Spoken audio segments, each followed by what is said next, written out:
It took me a few good tries to get through the fortress in Sulfur.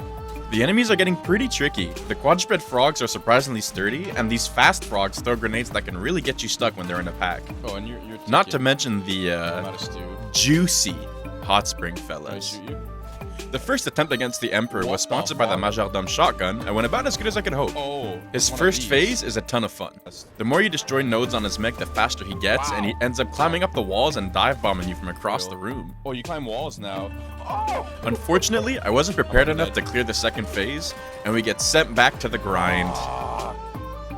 We decide to go through the forest, and we pick up a few nice guns, including another Majordome. But I forget to charge my amulet, and we're forced to go die early in the fortress.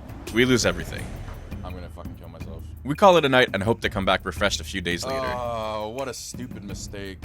I had a Death Star and a Mossman lying around, which are two quite reliable weapons, so we see what we can make out of them. For the Mossman, I wanted to make what a commenter affectionately called the Evaporator, which seemed to be a pretty common boss killing build. Essentially, you kit a shotgun with as many pellets as possible, and then put an explosion scroll on it, which gives it an insane damage output. For the Death Star, I wanted to give it an auto crank, as well as oils that make it not expend bullets out of its magazine, which effectively would increase its mag size. In the end, we end up with a we have an evaporator at home kind of shotgun. No explosion scroll, but we do have over 1700 damage and 1 bullet penetration. I call it the Boiler. Huge. It ends up having kind of good range just because of the sheer amount of pellets it shoots, but it shoots 2 shells at once, making reloads a little painful. Our Death Star is not quite where we want it either. The Keep Oil gives it a 20% chance to not consume ammo, and the Shaved Clip Oil halves its reload speed. We convince ourselves that a quick reload and a bigger mag is essentially the same thing.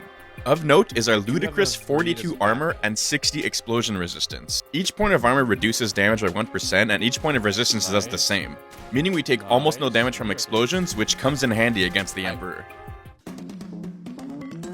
The first phase goes great. We have a hard time landing our shots near the end, but we clear it with food to spare. In his second phase, he shoots a lot of rockets at you, but because we have such high explosive resistance, we barely take any damage. The Boiler does a great job, and before we know it, we defeat the Emperor. We claim our prizes, and then head off into the desert.